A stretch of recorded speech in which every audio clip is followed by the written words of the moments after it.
y los demás nos preparamos para estudiar juntos la palabra. Estamos en el libro de Santiago.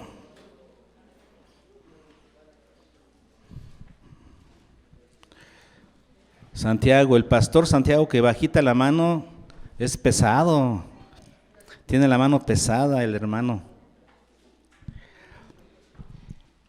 Pero pues muy necesario para nuestro crecimiento, para nuestro compromiso en el Señor.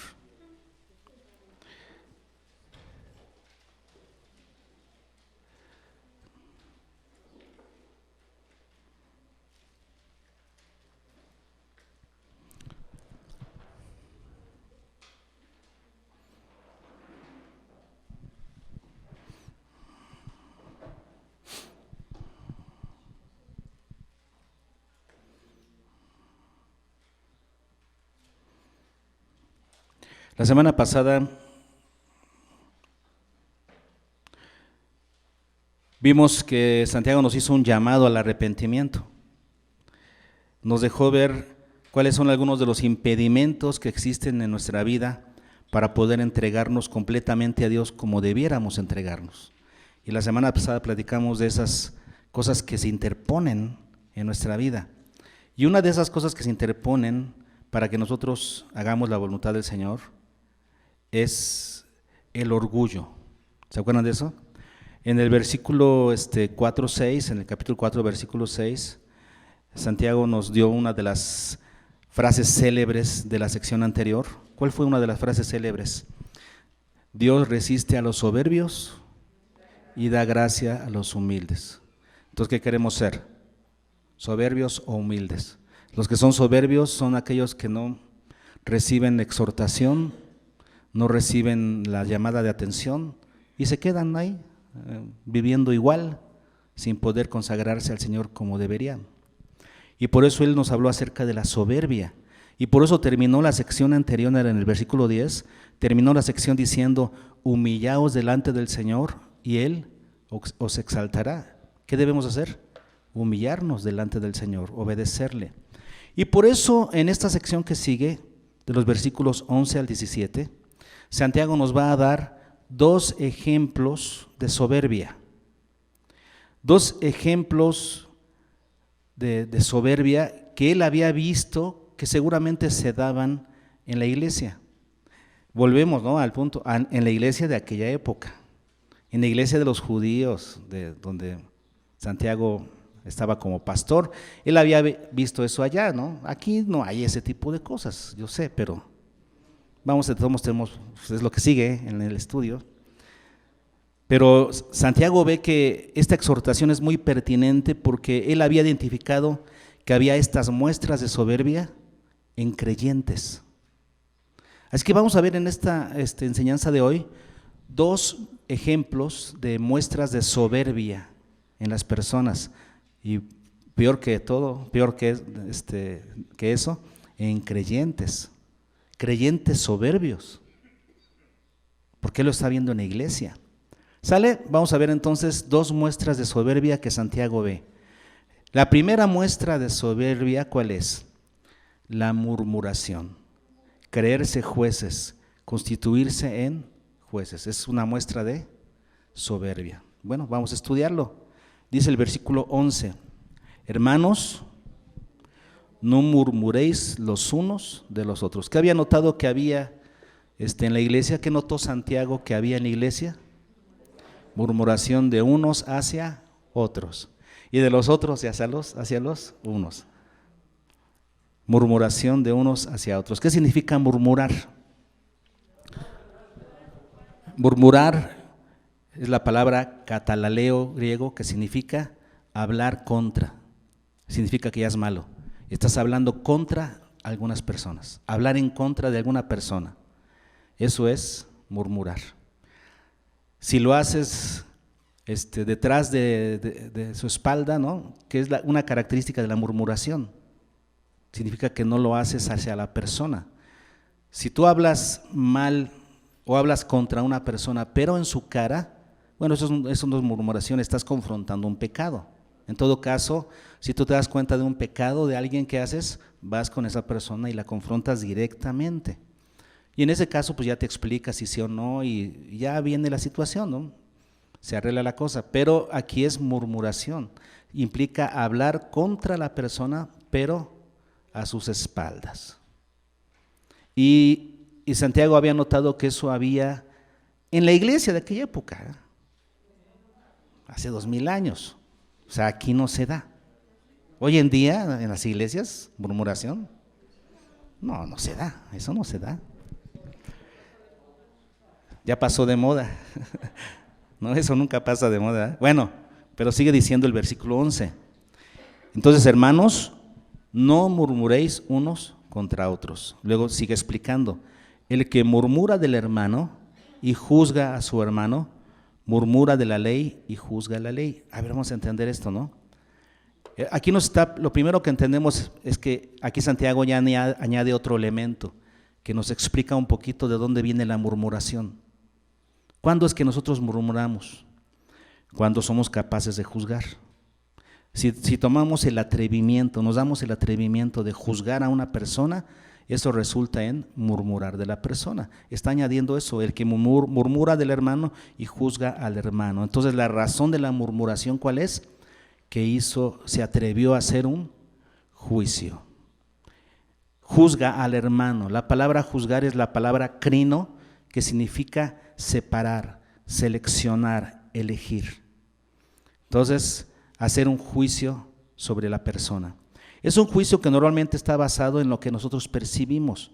Es un juicio a priori. ¿Por qué? Porque juzgamos solamente por lo que vemos, por lo que percibimos de la persona. A lo mejor su manera de vestir, a lo mejor algo que notamos en esa persona y ya juzgamos. Ya nos hicimos una idea de esa persona. Y entonces murmuramos. Primero te tomaste el atrevimiento de juzgar en tu corazón y después de decirlo, de utilizarlo como un elemento para hacer daño a la persona, a la otra persona. Y dice después en lo que sigue, ¿no? Pero si tú juzgas a la ley, no eres hacedor de la ley, sino juez. Porque está diciendo, el que juzga a su hermano, murmura de la ley y juzga la ley. Pero si tú juzgas la ley, a ver, ¿cómo es eso de que juzgar la ley? Bueno, esto se refiere a hacer juicio basado sobre la ley. Hacer juicio basado sobre la ley. ¿Se puede hacer juicios basados en la ley? Pero ¿quién debe hacerlos? Un juez. Alguien que está calificado y autorizado por Dios para eso. Eso nos dice la Biblia, eso nos enseña el principio de autoridad. Que Dios delegó su autoridad, su jurisprudencia sobre ciertas personas. Si Dios te catalogó para eso, te capacitó para eso, te nombró para eso, entonces estás autorizado para hacerlo. Pero si no, y además aquí el fundamento de esta enseñanza, de lo que vio Santiago, es que estaban juzgando para murmurar, no para solucionar un problema, porque si es para solucionar un problema, se vale hacer juicio. De hecho, es algo aconsejable por Pablo. Si vamos a 1 Corintios, capítulo 6, vemos que el apóstol Pablo está diciendo que debería de haber en iglesia personas que puedan juzgar ciertos casos. En 1 Corintios capítulo 6, versículo 1 en adelante dice: ¿osa alguno de vosotros, cuando tiene algo contra otro, ir a juicio delante de los injustos y no delante de los santos? O sea que si hay un problema en la iglesia y las personas no lo pueden conciliar, entonces se van a un juicio, ¿cómo se llama? Civil. Dice, ustedes prefieren ir a un juicio allá afuera, civil, que hacer ese trabajo aquí con los santos. Vean lo que está diciendo Pablo, que eso debiera tratarse dentro de la iglesia. Luego sigue diciendo, ¿o no sabéis que los santos han de juzgar al mundo? ¿Quiénes son los santos? Los que son de Cristo. Los que somos de Cristo somos santos. Nosotros vamos a juzgar al mundo. Dios nos capacita para juzgar. Luego dice, y si el mundo ha de ser juzgado por vosotros, ¿sois indignos de juzgar cosas muy pequeñas? Las cosas de esta vida son pequeñas. Es que nosotros nos tropezamos con piedritas. Una piedrita en el camino y ya nos azotamos. Con pequeñas piedritas nos caemos. Son cosas de esta vida, son cosas muy pequeñas. Deberíamos ser capaces de juzgar estos problemas de esta vida. Deberíamos ser capaces de juzgarlos. Y luego sigue diciendo, ¿o no sabéis que hemos de juzgar a los ángeles? ¿Cuánto más las cosas de esta vida? Ahora dice, si pues tenéis juicios sobre cosas de esta vida, y viene la interrogante, ¿ponéis para juzgar a los que son de menor estima en la iglesia? Eso quiere decir que dentro de la iglesia hay gente de menor estima y de mayor estima. No, aquí está refiriendo a los juzgados de afuera.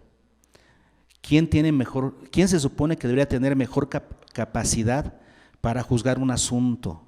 ¿Un juez de allá afuera o un creyente? Cualquier creyente. Deberíamos ser capaces de juzgar cosas de esta vida. Mejor que un juez, mejor que la doctora Polo.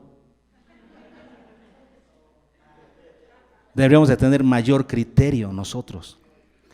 Porque nosotros juzgamos de acuerdo a ¿qué? A la palabra. Y vean lo que pone como ejemplo el apóstol Pablo. Para avergonzaros lo digo. Pues que no hay entre vosotros sabio ni aun uno que pueda juzgar entre sus hermanos. Deberíamos ser capaces de juzgar asuntos de esa vida entre sus hermanos. Luego dice, sino que el hermano con el hermano pleitea en juicio. Y esto ante los incrédulos. ¡Qué terrible! Ahora, ¿cómo se soluciona un conflicto? ¿Cómo es que fíjense, ¿ve? Porque si un asunto entre personas, ¿verdad?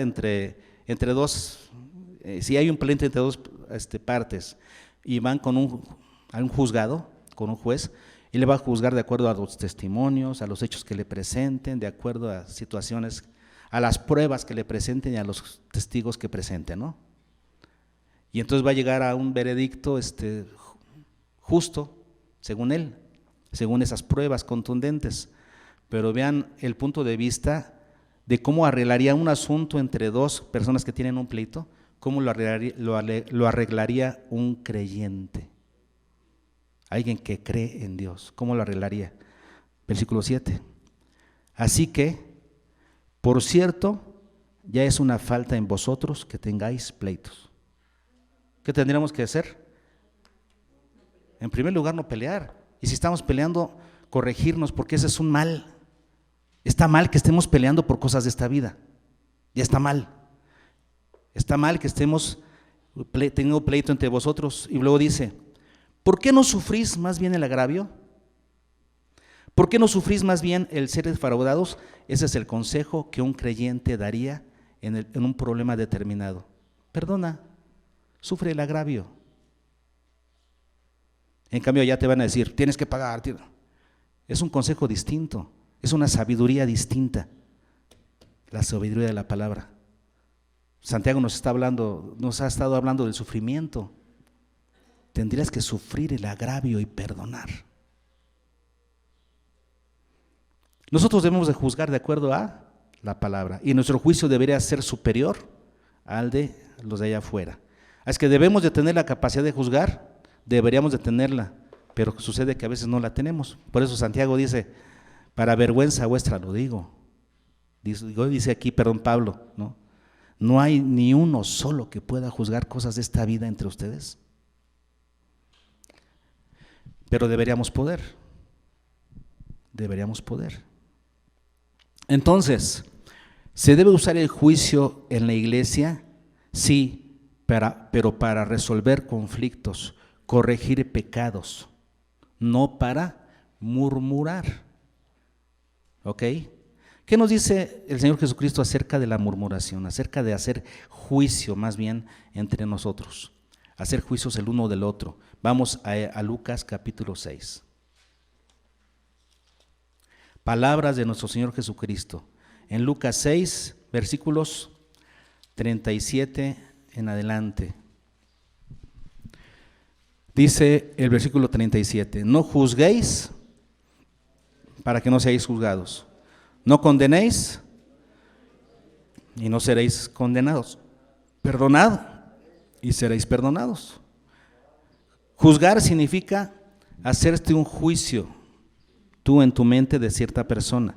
Condenar significa pronunciar ese juicio. Entonces, por eso dice, no juzgues para que no seas juzgado.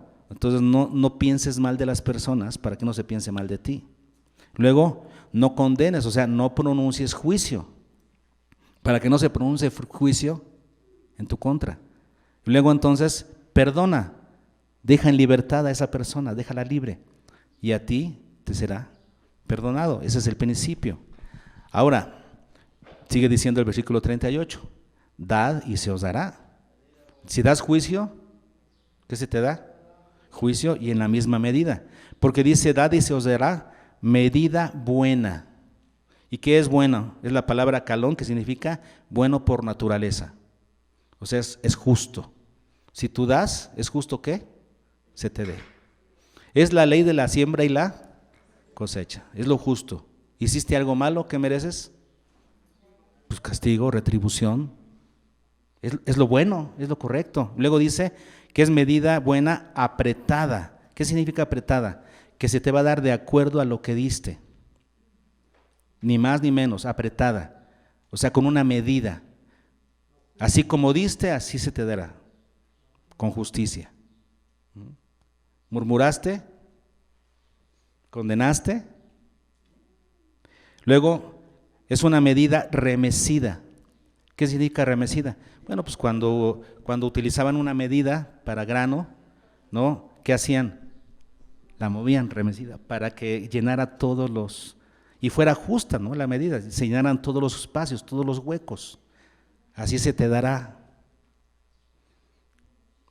llenando todos los huecos, bien mecida y rebosando con generosidad. Se te dará en tu regazo. ¿Por qué? Porque ahí es donde llevaban el grano, ¿no? Échamelo aquí me acuerdo de mi abuelita que cuando iba a los pueblos agarraba su delantal y échame aquí mi maíz. Y le echaban en su delantal su maíz, en tu regazo. Así llevaban, en el rebozo. Así se llevaba. Y decían, rebosando significa, ahí le va otro poquito, ¿no? Entonces, así es la medida. Si tú das así, recibes. Juicio. Pero el Señor Jesús viene con lo que sigue y nos dice, ¿qué es lo que nos incapacita para juzgar? ¿Por qué nosotros estamos incapacitados para juzgar? Versículo 39, dice, y les decía una parábola, ¿acaso puede un ciego guiar a otro ciego?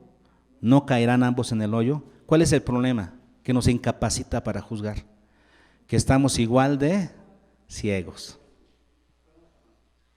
Si viéramos bien, entonces podríamos ayudar, pero estamos igual. Y entonces dice el versículo 40, ¿no? Dice el 40, el discípulo no es superior a su maestro, mas todo el que fuere perfeccionado será como su maestro. Es una invitación de Jesús donde dice, ¿quieren ser como yo? ¿Poder juzgar bien los casos y poder ayudar a otros? ¿Quieren poder ayudar? Bueno, versículos 41 y 42. ¿Por qué miráis la paja que está en el ojo de tu hermano y no echas de ver la viga que está en tu propio ojo? ¿Cuál es la regla de Dios? Sí puedes ayudar a tu prójimo, sí puedes juzgar casos, pero ¿qué necesitas hacer primero? Quitar la viga de tu ojo para que puedas ver y sacar la viga del ojo de tu hermano, la paja. Dice el versículo 42, ¿o cómo puedes decir a tu hermano, hermano, déjame sacar la paja que está en tu ojo, no mirando tú la viga que está en el tuyo? Hipócrita, saca primero la viga de tu propio ojo y entonces verás bien para sacar la paja que está en el ojo de tu hermano. ¿Cuál es el principio? Si tú estás bien, si tú estás libre de juicio, si tú estás libre de pecados, como dijo Jesús, el que esté libre de pecado que arroje la primera piedra, entonces tú puedes ayudar a otros, pero primero tienes que estar bien, libre de resentimientos, libre de amarguras, libre de celos, libre de enojos, libre de prejuicios, libre de pecados. Si estás bien, puedes ayudar. Ese es el problema por el que muchos no podemos ayudar, porque estamos igual de ciegos, porque tenemos una bigota en el ojo y no podemos ver bien para sacar la paja del hermano, pero deberíamos poder. Deberíamos limpiarnos, deberíamos limpiar nuestro corazón para ser capaces de juzgar bien y ayudar. ¿Cuál es el problema aquí entonces? Juzgar, somos bien buenos para juzgar, para luego murmurar. Ese es el problema. Juzgas para murmurar. Y por eso nos dice Santiago en el capítulo 4, versículo 12, uno solo es el dador de la ley, que puede salvar y perder. ¿Quién es? Solo Dios. Él puede ¿qué? Salvar y perder, que significa, la palabra perder significa destruir, matar. ¿A quién le debemos tener temor? Al diablo. No, a Dios, porque Él es el que tiene poder para destruir y matar. Entonces, Él es el que puede salvar y perder. Entonces solamente hay uno que lo puede hacer, pero tú, ¿quién eres para juzgar a tu hermano? Eso te va a alimentar para murmurar de él. El primer caso que tenemos aquí, el primer ejemplo de soberbia que nos propone aquí Santiago es constituirte como juez, darte esa libertad de juzgar a tu prójimo y después de hablar mal de él. Juicio sin misericordia, solo por deporte. Porque no quieres ayudar, es un deporte, es un postre. No está bien. Así es que no seamos soberbios. El primer ejemplo de soberbia en iglesia, ¿cuál es? Cuando nos atrevemos a juzgar y murmurar del otro. ¿Lo hemos hecho? Ya no lo hagamos más. No lo hagamos más. Segunda muestra de soberbia en iglesia. En los versículos 13 al 17, la jactancia, que tiene que ver con pretender que las cosas sean como nosotros las planeamos. Eso es una jactancia, una presunción. Vamos a estudiarlo. Versículo 13, dice el versículo 13, vamos ahora, esa exclamación como para llamar la atención a gente que estaba en la iglesia. Los que decís, esa palabra, los que decís es la palabra legontes, que está conjugada en participio presente. Eso quiere decir una acción continua, pero una acción habitual, participio, una acción habitual. Eso quiere decir, a aquellos que acostumbran decir, ¿sí? A eso se refiere aquí. Vamos ahora, los que acostumbran decir, hoy y mañana iremos a tal ciudad y estaremos allá. ¿Cuánto? Un año. Ya estaban haciendo planes para un año. Y traficaremos y ganaremos. Entonces, ahí está, ¿no? Los que tienen la costumbre de decir, vamos allá y estaremos un año, traficaremos y ganaremos. Ahora, ¿está mal hacer planes? ¿Está mal planificar? Entonces ya no vamos a planificar. No está mal eso. ¿Cuál es el problema aquí? El enfoque está en que esa actitud soberbia nos hace planificar creando expectativas. Está diciendo aquí lo que voy a hacer un año y lo que va a pasar. Va a suceder todo esto y va a suceder. Y voy a ir y traficaré y ganaré. En vez de decir, voy a ir un año porque ese es el plan y voy a echar el intento y a ver si sale, ¿no? No, voy a traficar y a ganar. Y si no, ¿qué vas a hacer? Si en vez de ganar pierdes, ¿qué sucede? Te vas a enojar, porque creaste una expectativa. Voy a ir y voy a traficar y voy a ganar. Y si no son así las cosas, ¿qué va a pasar? ¿Te vas a frustrar? ¿Te vas a enojar con Dios por lo que perdiste? Ese es el problema. Generaste expectativas. Y si no se cumplen tus expectativas, ¿qué haces? Te enojas, te frustras. Versículo 14 dice, cuando tú, ¿qué dice? No sabes. Cuando no sabéis lo que será mañana. Entonces, está bien hacer planes, pero no crees expectativas. ¿Por qué? Porque no sabes lo que será mañana. Porque, ¿qué es vuestra vida? Dice Santiago. Ciertamente es neblina. ¿Cómo es la neblina? se aparece por un poco de tiempo y luego se desvanece. Así como llegó, se fue, rápido, la neblina. Nuestra vida, ¿cómo es? Como neblina. Hoy estamos y a lo mejor mañana ya no. Así es la vida, así también son los recursos. El ser y el hacer, hoy estamos y mañana tal vez no. Hoy tenemos y tal vez mañana ya no tengamos. Y si generamos expectativas sobre el mañana, ¿qué sucede si no se cumplen? Vamos a estar enojados o frustrados, y enojados con Dios, que es lo peor, ¿no? Por eso dice aquí, ¿no? No sabes lo que será mañana. Por eso, ahí les va un consejo. En vez de crear expectativas, vamos a tener, con Dios siempre hay que tener expectación. O sea, expectante, saber qué va a pasar. Porque uno, como bien dice el dicho, uno pone y Jehová, el Señor dispone. Así es que Él puede decir lo que sí realmente va a pasar y lo que no. Él tiene control sobre todas las cosas, nosotros no.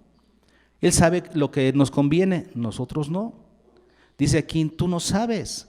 Tenemos un ejemplo del Señor Jesucristo en Lucas 12. En Lucas 12, versículos 17 al 20 dice: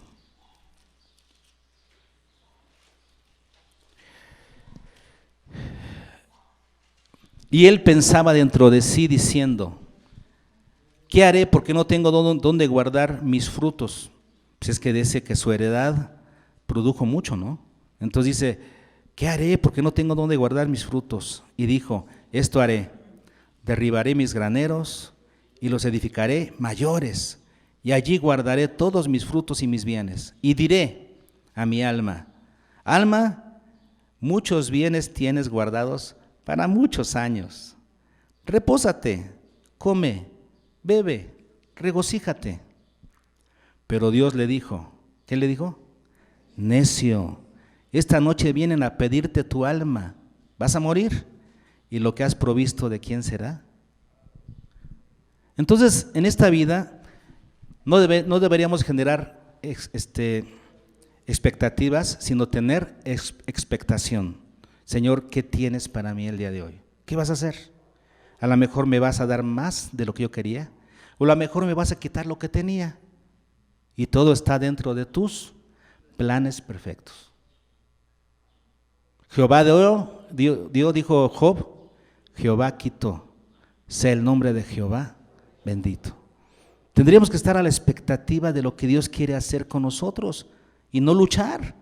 Así es que hay que tener expectación por lo que Dios quiere hacer. Dice el versículo 15 de Santiago 4:15, en lugar de lo cual, o sea, en vez de decir voy a ir y a traficar y voy a ganar y no, en lugar de lo cual deberías decir, si el Señor quiere, viviremos y haremos esto o aquello, si el Señor quiere.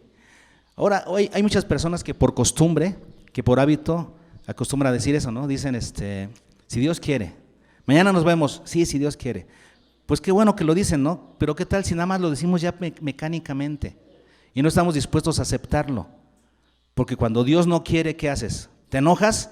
Entonces ya no estabas, entonces lo dijiste por costumbre, pero no lo tenías presente. Porque las cosas son, sí, si Dios quiere. Y vean lo que dice el 15. Dice, si el Señor quiere, viviremos.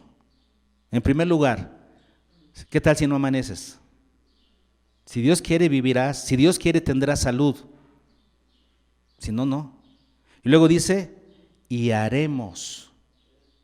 Si Dios quiere, haremos. Eso quiere decir, tú puedes planear hacer algo, pero a lo mejor no funciona. Si Dios quiere, lo harás, y si no quiere, no lo harás.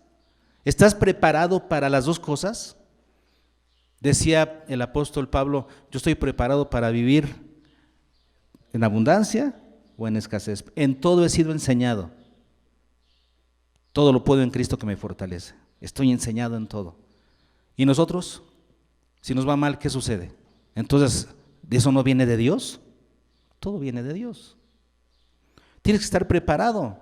Y no solamente voy a añadir otra idea. No solamente no hay que estar con expectativas, no, hay que estar expectantes, pero no solo expectantes, sino contentos. Tener contentamiento con lo que Dios nos envía, si Él nos permite vivir, si Él nos permite hacer. ¿Tenemos esa humildad? ¿O somos soberbios y decimos, no, las cosas como yo las planeé y si no me enojo? Me enojo, ¿no? Y por eso dice el versículo 16, pero ahora os jactáis en vuestras soberbias. Eso quiere decir que Santiago está hablando de personas que a pesar de la enseñanza cristiana, a pesar de la enseñanza bíblica, estaban viviendo así. Estaban jactados, o sea, gloriados en sus soberbias. Gente soberbia, que a pesar de la enseñanza no escuchan, siguen siendo soberbios, no aprenden, no aceptan consejo, no se humillan delante del Señor. Dice, ustedes se jactan en su soberbia. Y luego dice, toda jactancia, toda presunción semejante es mala. Y aquí mala, me puse a estudiar esta palabra, por supuesto, no es la palabra kakos, que significa mala por naturaleza, es la palabra poneros, que significa trabajo doloroso. O sea, toda jactancia de este tipo te va a traer dolor, va a traer trabajo a tu vida. Es como cuando te decían las abuelitas, ¿no? Lo haces bien porque si no lo vas a tener que hacer 2 veces, vas a tener 2 trabajos. Hazlo bien la primera vez, si no luego vas a tener que hacerlo bien la segunda vez. O sea, de todos modos lo vas a tener que hacer. Va a ser trabajo doloroso para tu vida, aprender a golpes, aprender a trancazos de las cosas de las que no quisiste arrepentirte. Toda jactancia de este tipo es trabajo doloroso. Así es que solo alguien soberbio se jacta, presume de asegurar que las cosas sucederán como las ha planeado. Y cuando no sucede así, por su expectativa, se enoja. El creyente humilde debe estar expectante y contento con lo que Dios le manda. Somos siervos, no señores. ¿Ok? Entonces hemos visto en esta enseñanza de hoy 2 ejemplos de soberbia en lo que deberíamos de tener mucho cuidado, ¿no? El primer ejemplo de soberbia, y como dice aquí en el versículo 6, Dios resiste a los soberbios, da gracia a los humildes, pero resiste a los soberbios. Es que no seamos soberbios. Un ejemplo de soberbia es murmurar del hermano, juzgarlo para murmurar de él. Y el segundo ejemplo de soberbia es la jactancia, de creer que las cosas van a suceder tal y como las planeamos. No siempre. Y cuando no sea así, hay que estar contentos. Y Santiago termina con una exhortación final, ¿no? Como diciendo, bueno, ustedes antes no lo sabían, entonces pues están de cierta manera excusados. Pero ahora, hermanos, ahora ya lo saben. Dice aquí el versículo 17, y el que sabe hacer lo bueno, ya lo sabemos, ahora sí ya sabemos. Ya sabemos que este tipo de soberbia es mala. El que sabe hacer lo bueno y no lo hace, le es pecado. En ese caso, lo que es lo bueno, no ser jueces, no jactarnos por el día de mañana, sería pecado, amartía, o sea, errar al blanco, pecar. Bueno, ya sabes hacer lo bueno, si no lo haces, te es pecado. En Lucas 12, versículo 47 y 48, vean lo que dice. Palabras de nuestro Señor Jesucristo. ¿Listos para terminar la enseñanza de hoy con esto? Palabras de nuestro Señor Jesucristo. Lucas 12, 47, dice así. Aquel siervo, que conociendo la voluntad de su Señor, no se preparó, ni hizo conforme a su voluntad, recibirá muchos azotes. O sea, ya se le enseñó, ya le dijo que es lo correcto. Pero no se decidió a tomar el paso de obediencia, no se decidió a hacerlo. Aquel siervo que conociendo la voluntad de su Señor no se preparó ni hizo conforme a su voluntad, recibirá muchos azotes. Ahora vean lo que sigue. Mas el que sin conocerla, o sea, sin conocer la voluntad del Señor, hizo cosas dignas de azotes, será azotado, ¿qué? Poco. Porque a todo aquel a quien se haya dado mucho, mucho se le demandará. Y al que mucho se le haya confiado, más se le pedirá. Bueno, si hemos recibido hoy palabra, si hemos recibido el consejo del Señor, entonces así se nos va a demandar, a exigir. Si hoy sabiendo lo bueno no lo hacemos, ¿qué sucede? Vamos a recibir muchos azotes. La vida nos va a azotar mucho, va a ser un trabajo duro, doloroso, la vida. La vida no tiene por qué ser tan dolorosa. Sí, hay muchos pormenores en esta vida, pero si por culpa nuestra y por desobedientes que somos, pues va a ser peor, ¿no? Que no sea así de penosa la vida. Entonces, mejor no seas soberbio, sé humilde, sé feliz. Pero ¿cuál es el secreto de la felicidad? Ya, pasan. ¿Cuál es el secreto de la felicidad? Obedecer a Dios. Nosotros no perseguimos ser felices, no. Nosotros obedecemos y como resultado de eso, somos felices. Pero no perseguimos la felicidad como un fin. Lo que perseguimos es la obediencia al Señor. Y es lo que nos hace verdaderamente felices.